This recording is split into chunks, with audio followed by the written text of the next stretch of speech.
And now I would like to introduce the moderator for this session, Herb Klotz.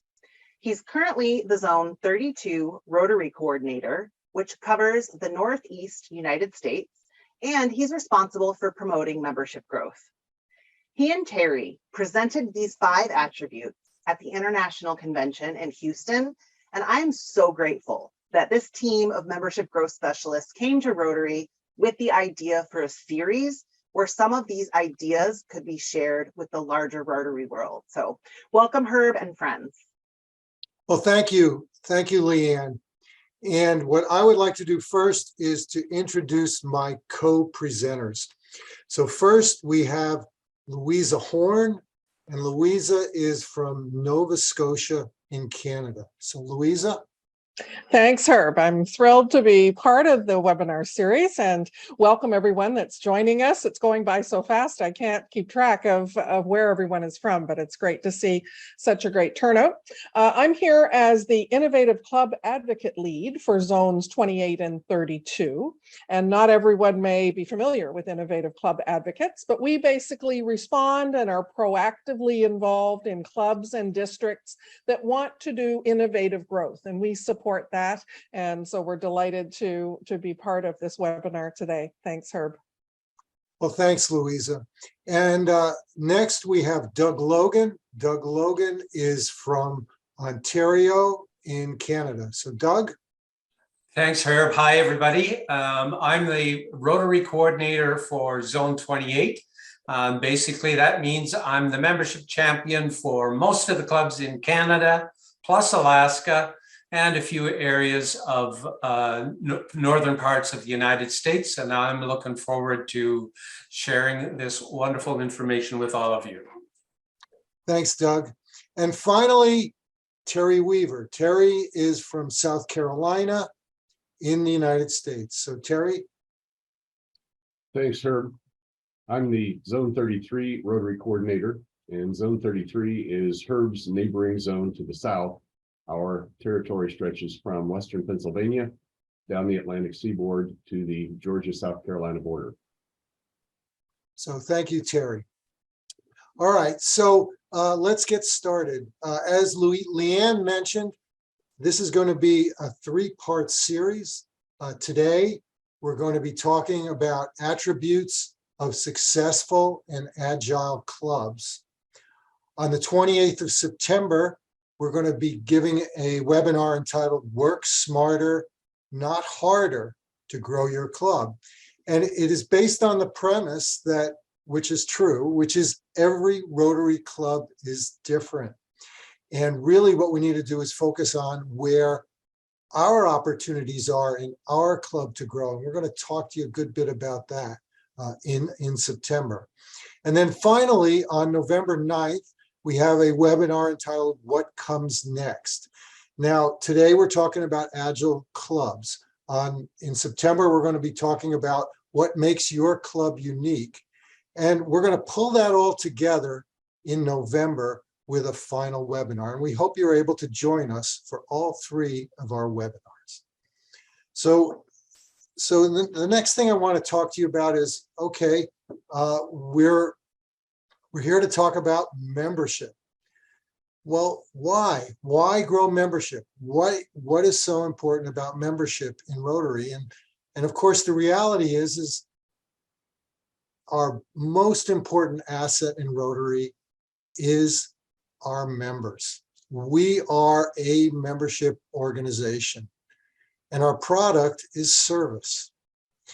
And what we've learned is there are a lot of different things we can focus on in Rotary, but if we focus on membership and membership growth, a lot of the other things will fall into place just naturally, because we'll have more members, we'll have more ideas, and we'll be able to make a greater impact. So next, what I'd like to do is I'd like to involve our 3 panelists a little bit in the discussion before we get into the discussion on attributes of growing and agile clubs. And first, I'd like to ask Terry a question.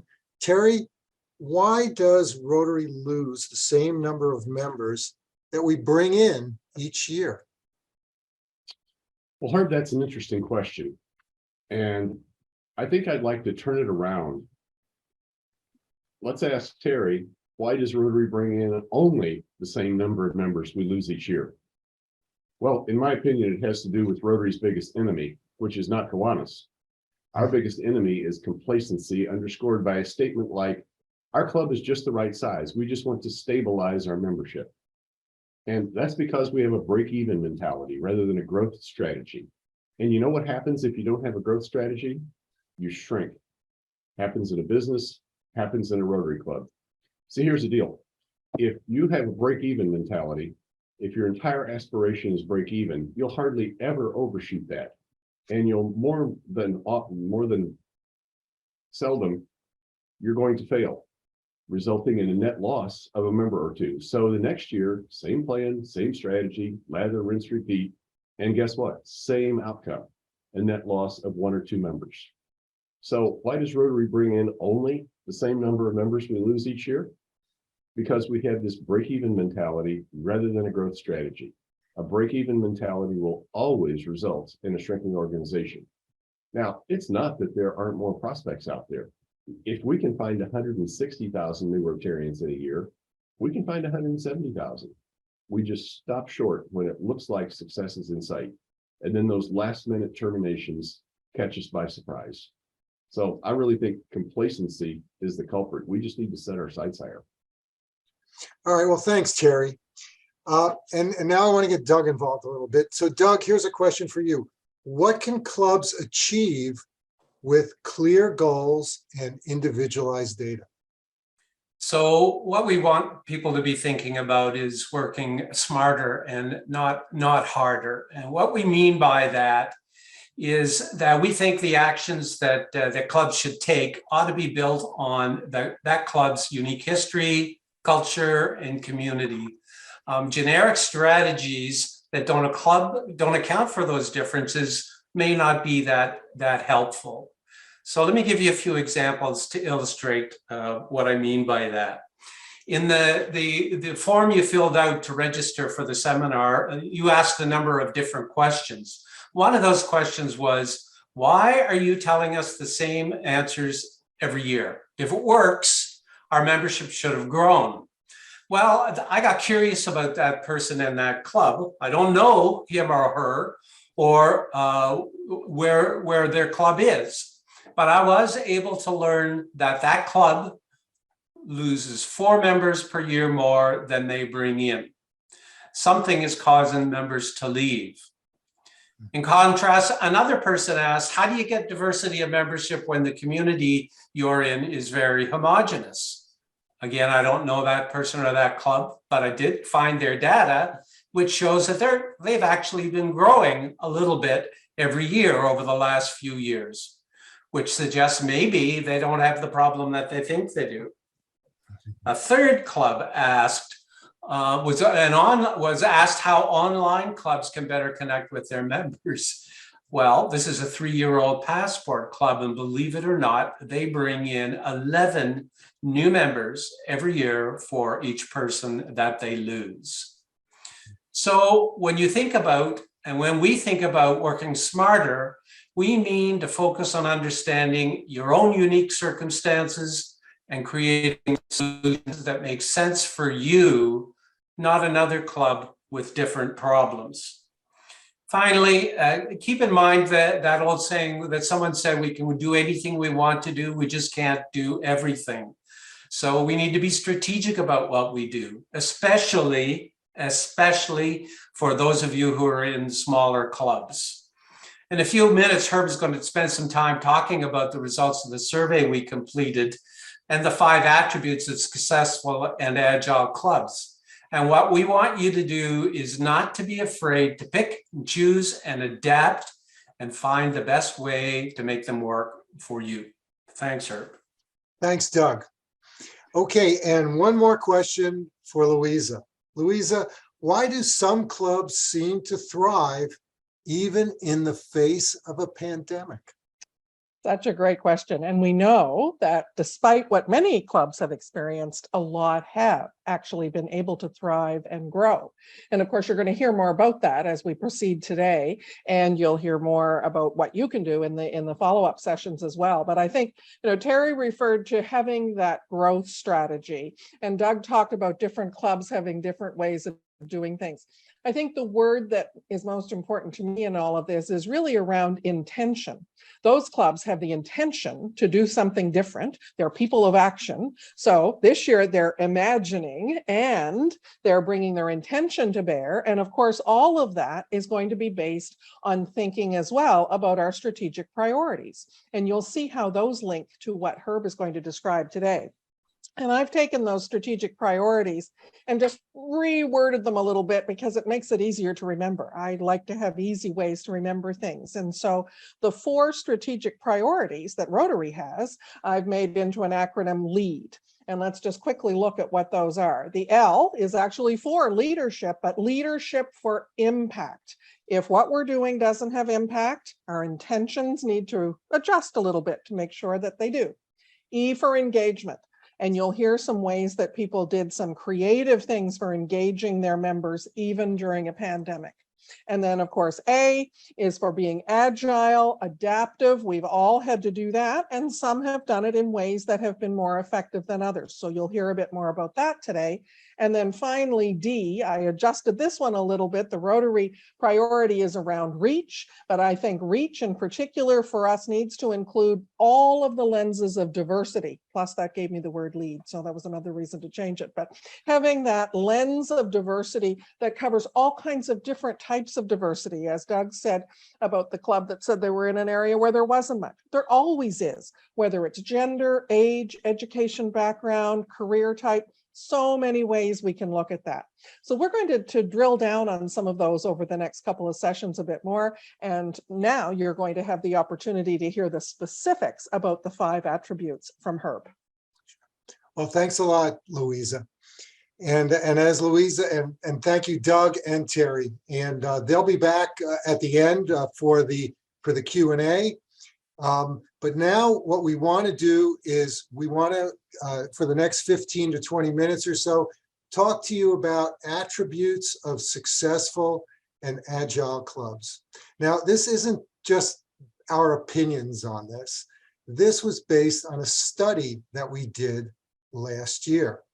Now, that study was done across Rotary zones 28 and 32. And just to remind you, that is the Northeast United States, virtually all of Canada, the state of Alaska, and the state of Michigan.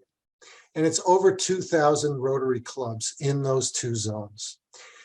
And what we were doing was we were looking for clubs that had grown significantly during the pandemic year.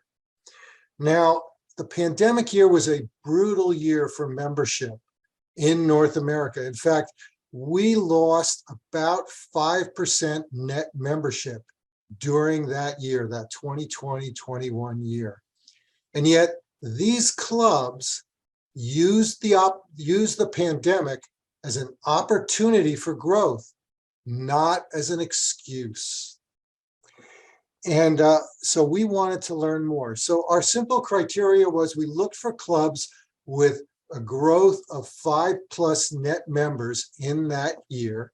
And then there were about 90 of those clubs. And we sent out an 11-question survey to whoever was the president of that club during that year. And we got us over a 60% response rate to our survey. So what I'm going to be sharing with you over the next 15 minutes is results from about 55 clubs. So it's not my opinion, it's survey results from about 55 clubs. Now we asked open-ended questions, and what we did then was take the results back and aggregate the results. And what surprised us was how easy it was to identify these 5 attributes. So the 5 attributes were: number 1, strong leadership; number 2, many events and projects; Number 3, visibility in their community. Number 4 is what we call active, intentional member engagement. And number 5 was, well, they had clear goals and a growth plan. It didn't happen by accident. So what we're going to do now is go through, deep dive each one of these 5 attributes. The first attribute is leadership. Now, when we talk about leadership, what we're referring to, or at least the style of leadership that these presidents exhibited, was what we'll call servant leadership. They understood the interests and the needs of their club members and of their communities. They worked together to identify what were the best solutions for many of these issues.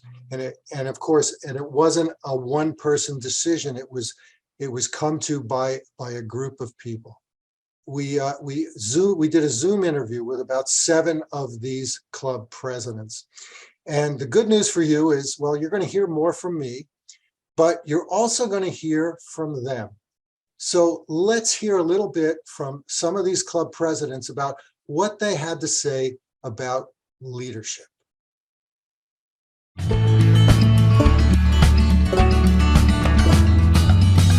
Leadership involves sort of having a vision or embracing a vision and moving your club and the members towards pursuing that vision in a way that makes them feel important and a part of the process. The leadership is a little bit different, I think, in Rotary than it may be somewhere else. It certainly has to be distributed. Leadership is all about getting people to say, yes, I will own some specific result, so that they are then leading a particular effort. It's not my club, it's not the president's club, it's the members' club. Because of COVID, we have to reimagine everything that we do. How do you bring people from where they are to a new place? That's the kind of leadership I think we have to have in Rotary. It's really important in order to do that, that you be able to listen and to be fluid with what's going on with other people in your community. And we're here for the community. So just constantly thinking about that, to me, that's what leadership meant to me. Okay, the second attribute was these clubs were active in their local communities. They held many highly visible service projects. Now, sometimes we hear about clubs that have one big project that they do during the year. Well, that really wasn't the case for these clubs. They were active. They were doing things monthly and sometimes more frequently than monthly in their communities. Over 2/3 of them indicated to us that their events and their service projects, they use them to target new member attraction. So while, having service projects is a very important foundation for growing a Rotary Club, if only Rotarians attend those events, well, the chances of growing your club aren't as good. And so they use these events to target new members. And what a great way to learn about a Rotary Club is through one of their service projects. In addition to that, several of the clubs talked about holding member informational events or Rotary informational events. And some of them were in the park, some of them were on Zoom, purposely targeting people in the community to learn more about Rotary and find out if they would be interested in joining. Now, the next attribute that I want to talk about is visibility in the community.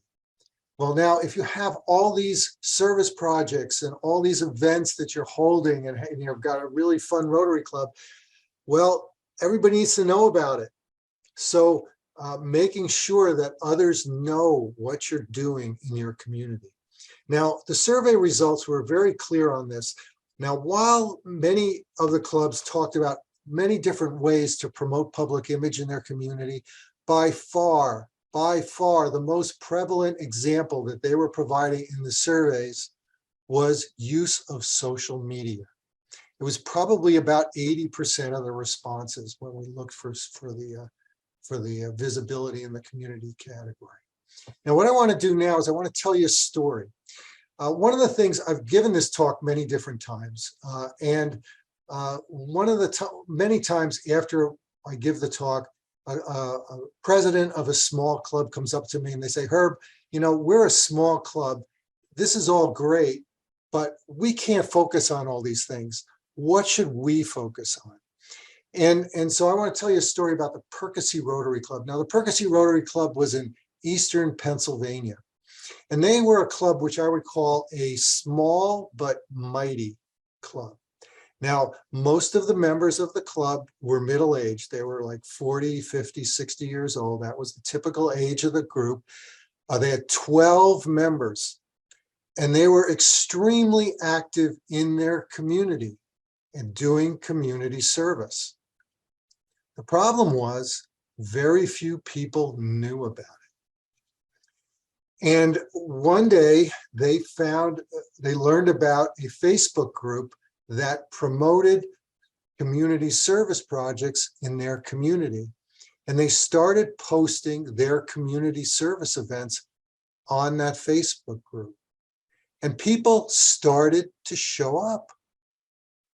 And then they found out what a fun group this was to be with, and people started joining their club. Now, I could tell this story in a lot more detail, but I really don't have the time right now. But I remember talking to the president of this club, and he told me, he says, you know, Herb, before we started with the Facebook and getting people involved, we really didn't have anybody in our club with really good social media skills, but we do now. And that club during the pandemic grew from 12 to 26 members. And I'm an optimist, but I'm pretty sure they're on their way to 40. And that's great, because given the size of that community, they can use a Rotary Club with about 40 members. All right, so let's go on now. The next attribute I want to talk about is what we call active, intentional member engagement. These clubs didn't let their members fall through the cracks. In fact, they switched over almost immediately from live to virtual meetings, and they had different formats for their meetings. Sometimes they would meet on Zoom, sometimes they'd meet in a park, maybe they'd meet for a service project. But the common theme was we were meeting on a regular basis to help our community and to build fellowship. Another thing that they talked about was they made sure that that when they brought in a new member, they learned about what that member's interest was, helped them learn a little bit more about Rotary, and got them involved in something that they were interested in, so that they were engaged and they stayed involved. Another thing I would share about engagement was there were a number of clubs in this category that really took advantage of Zoom. And now they can invite people from all around the world to their club meetings, and they did it. And they brought in amazing speakers. So let's go back, and we've got a video here from some of the club presidents of these clubs to tell you a little bit about how they focused on member engagement. And nobody wants to come to a dull party. So the other thing I wanted to do was make sure that we focused on fun. Every month, I had a Zoom call, which later became an in-person meeting once a month with those new members. My goal for speakers was to have those who spoke to be entertaining, educational, and informative. They've sort of formed their own little fellowship amongst themselves. They're now friends, and they go out and have coffees together. And when we do finally get to meet in person, they're going to already know, 12 other people in the club. We made sure they got engaged in their area of interest. And so we made that a priority. And I'd say that was our primary strategy. we were very locked down in our community, but we could go for walks. So what we did was to use the focus of the environment to get together in small groups. We're in the midst of completing our second tree sale, and it was fantastic last year because it was an opportunity to get outside together with each other, meet more members of our own community, and do something good. We're going to walk along the lakeshore, and we bought garbage bags and gloves and pickers, and we went out. We wore Rotary gear. We took photographs and we put it on social media. Invite everybody to get involved with anything that's interesting to them, as much or as little as they want. And when they do, welcome them warmly. And if they don't, invite them again to something else, because the way to get involved with Rotary is to get involved with Rotary. So the way to get involved with Rotary is to get involved with Rotary. I love that quote. Okay, so now our final attribute is clear membership goals and a growth plan. Now, as you can see from the slide, 88% of those 55 clubs that responded to us indicated to us that membership growth was a top priority during the year that they were club president. And so I want to share with you another short story here. I have done this type of survey several times before.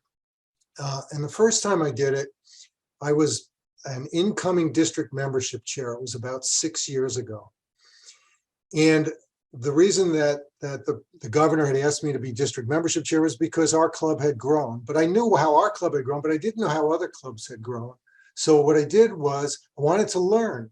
And so we went back 5 years, the same kind of survey, looked for clubs that had grown significantly in a given year during those 5 years, and then reached out to whoever was the president, and then get their opinions and get their thoughts through a phone interview. And the thing that I kept hearing over and over and over again, and I wasn't prompting for it, was they would say to me, they say, Herb, when I was club president, membership growth was a top priority in our club. Didn't happen by accident. So not only do they make it a priority, but the next thing they do is they set goals. So 83% of our presidents that responded indicated that they entered their goals in Rotary Club Central, and they were holding the club and themselves accountable for growing their membership. And then finally, 85% of them, well, indicated that they had an active membership committee with multiple members. Well, I guess if membership growth is a top priority, well, you've got to have a plan as well to make that happen. A goal without a plan is just a wish. So, yeah, so no surprise there. At this point, I think we've got one more video. So let's hear from our club presidents about setting goals and building a plan. We made membership a priority during the pandemic year because it happened to coincide with our centennial. Membership was a priority to me before I knew we were going to be having a pandemic throughout our entire year. And 3 years ago, we established 4 strategic goals for that centennial, and one of them was to grow membership in our club. Equity and diversity was really an important aspect of that. We wanted to diversify our club. Our club was aging like many clubs. We wanted to inject some youth into our membership and attract new younger members into our club. One of our cultural goals for the year was to be open to every person, opportunity, and idea. I wanted to make sure that we created a club that people would want to join, people would want to remain in. We also wanted to improve the gender balance in our club. Identify very specific people and put them in very specific roles on the membership committee. I asked members, can you please think about people in your community that you know, that you think might be good Rotarians, and don't just think about it, ask them to join. As long as you're making plans to make sure that your membership growth happens, I think it will.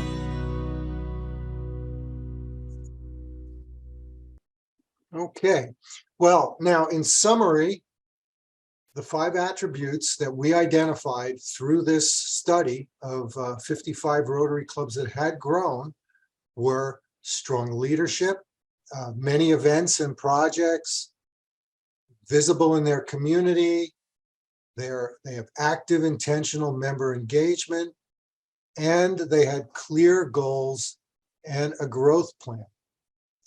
Now, you've probably heard many of these pieces before, maybe not all together like this. But it doesn't sound like there's no magic bullet here. These are all common sense. These are things that clubs should be thinking about in terms of ways to grow their club. You want a healthy Rotary Club. Now, in closing, what I'd like to just say is, there are plenty of people in our communities with a heart for service. That's not where the shortage is. All we need is make sure that we have a club experience and we have a plan to grow our club. And as Louisa Horn would say, we just need to make our clubs irresistible. So thank you very much. And it's time for questions. Thank you, Herb, so much. And at this point, I would ask Doug and Louisa and Terry to join us again. This is a chance. We've gotten so many great questions and comments throughout the webinar, and we're going to try to answer some of them. But I want to start with some that we received in advance, some themes that we saw that we thought these experts could shed some light on. So, Doug, I want to start with you. Lots of people wanted to know how we differentiate Rotary from other service organizations. So what advice do you have for the way we talk about Rotary to show our value and our unique position in the community and what we have to offer? Excuse me. Thanks, Leanne. Well, the first part is to say that, as Herb showed when he described the 5 attributes, one of the keys is simply to be seen to be busy doing in the community. But more than that, we can think about creating value as a process of starting to sell what people want to buy instead of a product that we have to sell. So what that means is that we can engage members and potential members in a way that helps us learn what they want to accomplish, the needs that they might want to get satisfied, or even problems that they might want to solve. And then what we do is adjust our priorities to satisfy those. In other words, instead of trying to convince people to fit into our box, why not create another box or even a set of new boxes for people to occupy? And finally, again, to the irresistible word one more time, if we focus on creating a delight-filled membership experience that helps people grow, trust me, the word is going to spread because they're going to talk about it. And if you're seen to be that kind of an organization, that kind of group of people, others are really going to want to become part of it. Thanks, Doug. Terry, this question's for you. Some folks wanted to know if you had a radical template, a radical idea for how a club could structure as an alternative for an alternative for clubs that are losing members, that have a diminishing membership. Great question. And of course, the Council on Legislation in 2016 and 2021 both enacted flexibility provisions in the Rotary membership. How about a club that has no meeting?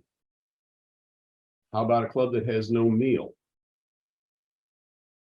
No bell? No pledge of allegiance? No invocation? No speaker? That club would be called, in this part of the country, an impact club. An impact club is a specific type of companion club, an extension of your club, sort of a service corps And all those members do is community service. So their Rotary experience is focused on, we'll meet to plan a service project, we'll meet to do a service project, but we don't need all that other stuff. Really good example of what Doug's talking about. Let's provide a product that meets them where they are versus try to jam our product down somebody's throat. Thank you, Terry. Louisa, so many people had questions about recruiting more women or more underrepresented people. So what advice do you have for helping people reach beyond our typical recruitment circles to build these new relationships? Right. Thanks for that. I love that question. And it begs the start to be, well, what do we mean by typical? What do we do now? We each invite people. We have some events focused on members. We go out and talk to people in other activities that we're doing. Pretty typical stuff. We need to keep doing that. And if it's working, keep doing it. But we also need to think about those other ways of connecting. Doug mentioned adjusting things to be more able to enable the passions of the people that you would like to have involved.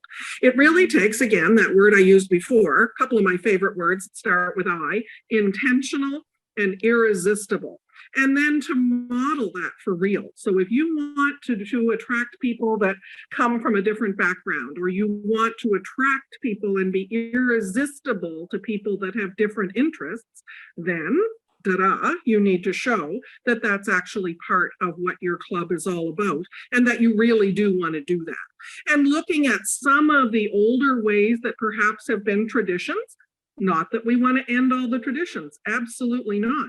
But look at how to balance those with the kinds of things that will be truly irresistible to people in the future. So we know there are lots of different kinds of alternative clubs. We'll be talking about that. There's lots of information out there about those. Lots of flexibility, as Terry mentioned.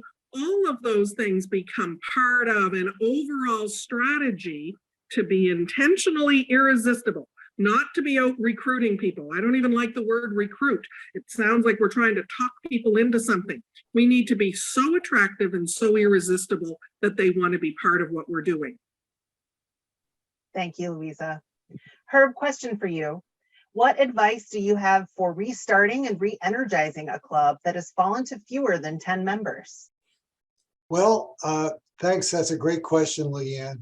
I kind of alluded to that a little bit during my presentation. I talked about a club, the Percy Club, that had 12 members and has pretty much, well, more than doubled in size since that time through the pandemic.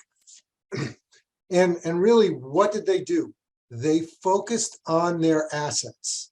They, when you're a small club, you need to really, really understand what are your assets, and then maybe one or two of these attributes that we could focus on to help grow our club and expand our assets. So I want to tell a different story now. I want to tell a story of another very small club. This club was from New Hampshire, and this is a completely different set of assets that this club had. But basically, the president who was coming into the club, the year before he was president, 3 key members of the club left the club because of life happens events. And this club was down to 9 members. Now, this president had been in Rotary for over 30 years, and he had actually, during his 30 years in Rotary, had experienced a club. He was in a club that folded. So he could read the writing on the wall. He could see where this was heading. So the first thing he did, as he explained it to me, was we got the 9 members together. They met, they talked. And again, this was during the pandemic, so they were doing this over Zoom. They set a goal to double their membership. Well, this president was very involved with youth exchange, and him and his wife had hosted many, many youth exchange students over the years. And what they decided to do was to make their Zoom meetings irresistible, as Louisa would say. And he would invite back his past youth exchange students to be the speakers, and they would talk about how Rotary had totally changed their lives.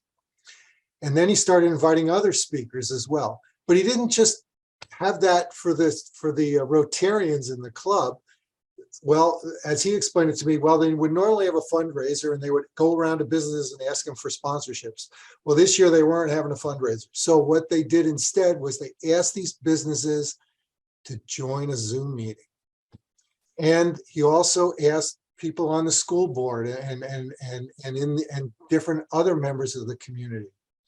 And you know, it worked. They doubled the size of that club in 1 year.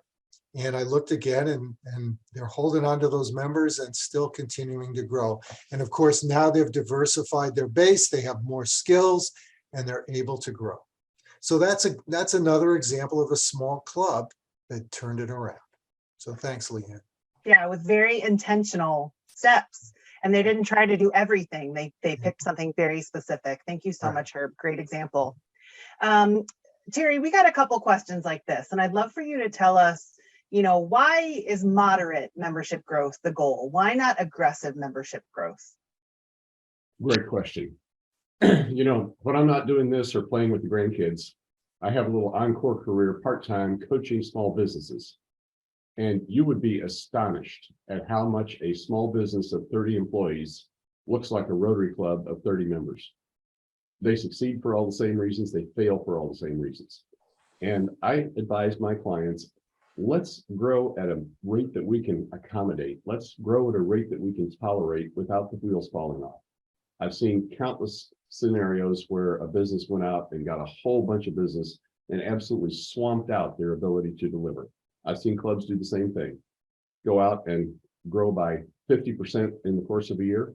And I don't know how you do that. I don't know how you absorb a 50% increase in membership and get those people engaged and involved and invent service projects fast enough to absorb that kind of surge. So my suggestion is, let's go at it without flash, without sizzle, consistent, moderate membership growth. Consistent mean every year, moderate meaning something in the 5 to 10% range. I believe you'll be a lot more successful if you go at it that way, absorb those new members, onboard them, engage them, and then go get the next round of new members the next year. Louisa, we have a couple questions about new clubs that I'd love for you to answer, and I'm so glad people are thinking about this. One person wanted to know if a small area with multiple clubs should consider merging, and another person wanted to know about the relationship between clubs with one another. Are clubs in competition with one another, or is there a different way to think about this relationship? Sure, Terry, you want to take that one? Yeah, this idea of clubs competing with each other, your situation may be different, but where I live, we have 11 Rotary clubs in the same county. And most of them are clustered around a metro area and some of the area suburbs.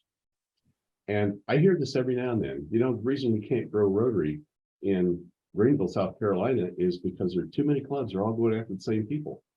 And when that comes up, I just look at that person and I say, tell me the name of the last person you were hard after where some other Rotary Club picked your pocket. This is mostly a myth, and myths do have an attribute of being excuses. Our penetration is so low in any market we're in, less than 1%, 0.5% of the available population is in Rotary. So the idea that somebody is being pursued by more than one Rotary Club, and I just don't see it happen. In my experience, I've rarely ever seen two Rotary Clubs after the same prospect. The problem is that neither Rotary Club is going after any prospects. Or we're not giving people choice.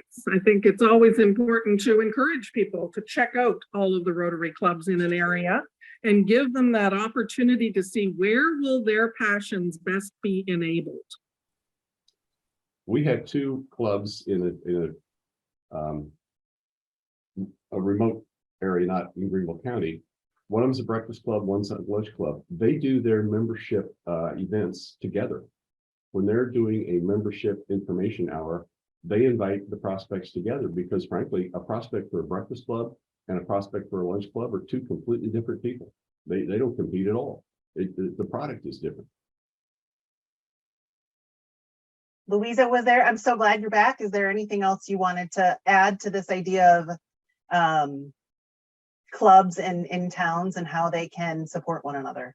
Well, I think we're going to talk a little bit about what clubs need to do as far as looking internally and externally. And there may be situations where more collaboration makes sense. In fact, I think it's very powerful when clubs in an area do work together. We see more of that than we used to, I think, in the past. And so I always encourage that. I know of clubs that even share a committee. So for example, several clubs in one area that I know of have a common international services committee. And that's a very effective way to both leverage funds, leverage leadership and people, and show the community a level of collaboration that they may not be used to that can also be very engaging for people. So it's, again, as Doug said earlier, create some new boxes. Well, we're going to go to Doug right now because a lot of people talked about wanting to change, but having people standing in the way. And Doug, I know you're an expert in the growth mindset and thinking through this. So I'd love for you to give us all ideas of when you and groups of people are excited to change and there's that group that just won't budge. So a very long time ago when I still had all of my hair and none of it was gray, a very wise older man taught me a powerful lesson that has stuck with me. And essentially, the nub of that lesson is that any effective organization that is truly diverse needs to have all kinds of personalities. And that includes people who want to hurry up and change and people who don't want to change at all.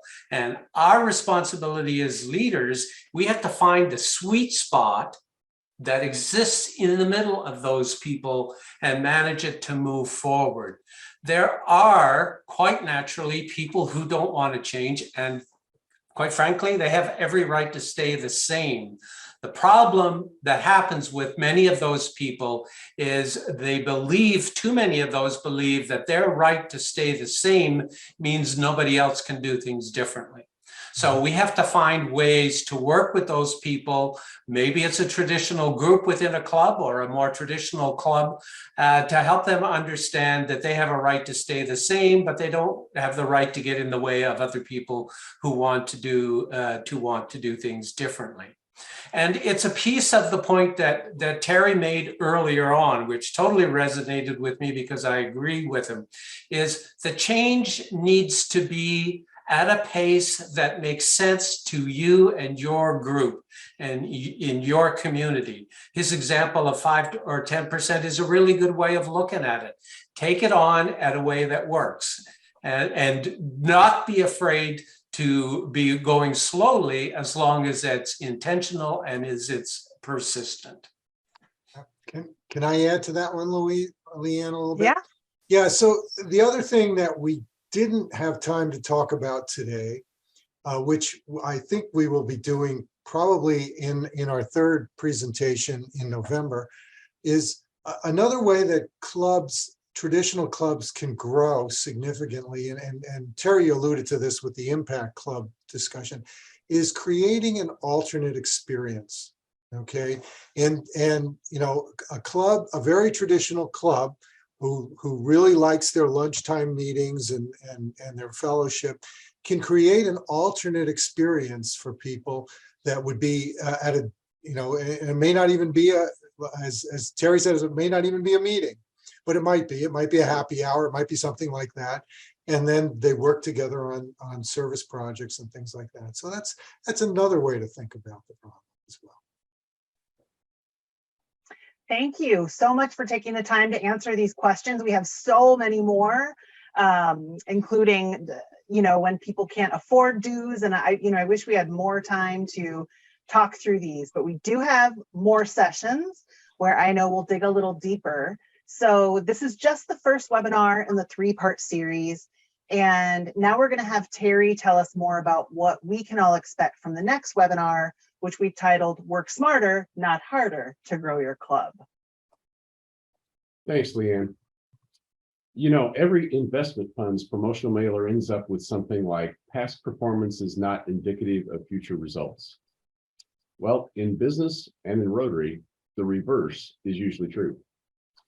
In the case of a Rotary Club, past performance is highly indicative of future results. In fact, a club that's been growing over the past 3 years has an 80% likelihood of continuing to grow in the coming year. I'll say that again.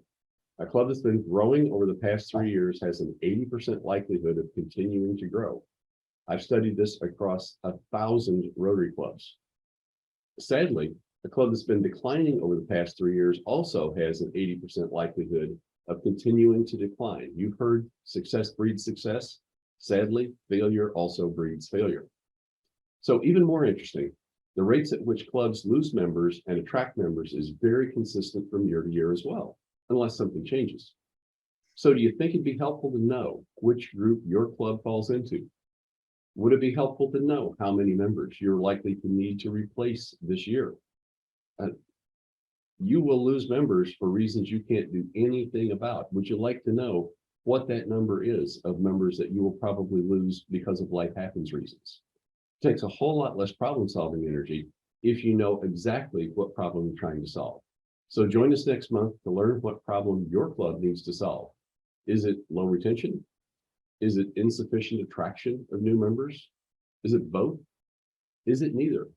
If it's neither, you just want to double down on what you're doing. Don't mess it up. Focus on what's working and keep doing those things. So here's a sneak preview of what that information will look like in the form of a goal-setting worksheet that is unique to your club. From this worksheet, you'll know exactly the rate at which your club has lost members over the past 3 years. And more importantly, you'll know the number of members you'll likely need to replace this year. Of course, the total number of members you need to attract is the total number needed for replacement of those likely departures, plus the number by which you intend to grow. So registration is open for that session, September 28th, and we hope you'll join us. So Louisa, can you tell us about the final segment of this 3-part series? I sure can, and that's the one that I'm most excited about, even though the next one about data is so critical. I think the third one is going to bring it all together for you. It's the so what, the what next of what's going to happen. And we have a slide that shows you a little bit about that. You often hear people say that if you can take away one really good idea, then that's a successful session. So we think you need to take away one really good idea. And in this case, it's a 4-part idea, so it cheated a little bit. The first one, the I of idea, is that you really need to look internally. And that's what you're going to be doing the next time. You're going to have this sheet to look internally, and you'll see my little Rotarier there looking in the mirror and thinking he's seeing himself for real. He's not a real dog, but he sees something a little bit different. We do that in Rotary. We don't look in the mirror enough. We don't get that accurate, honest picture of where we are. We're going to help you do that. So that's the I. The D is around determining what's going on around you. Look outside. Look at the external environment. Look at opportunities for partnerships, opportunities where there are gaps of things that aren't being served. And how can you help to address some of those things? Use your imagination. This is the year for imagination. And that's that scan of what's going on around you to really know what's possible for you to do. And then the E is around exploring those gaps. What are the gaps? What are the opportunities? What are the ones that fit with our club? What aligns with our work? What new boxes can we have, or what boxes do we need to keep the way they are? So that's going to be a critical part of the what next. And then of course the A, no surprise, it's take action. So there's my little dog flying. His ears are flapping. You're up in the air with excitement and ready to fly with whatever the ideas are that you have. And to know that, again, there is that intention to make that happen, and there is support. So you will see that in our team, we've got zone leaders. We have people that have had the district level leadership with membership and innovative club advocacy. There are many people that can support you on this, and we want to make sure that those teams are available and that we are available to you. So that's your one big idea that gives you a little teaser for what's coming in the third session. So that brings us to a close for today. And so we thank you very much for joining us. The dates are there for the next ones. All of us are certainly more than happy to support and to try and answer questions that you may have, or to do presentations as we can with other places, other clubs. We'll be happy to try and do our very best to support you as we can. So please reach out, and I'll turn it back to Leanne to draw us to a close with the final thanks. Thank you, everyone, for making the time to be here today. I know it's not convenient for all of you, so we're really, really pleased that you were able to join us. And to our panelists, really wonderful learning from you today. So hope to see everyone in the next webinar. Thank you so much. Bye.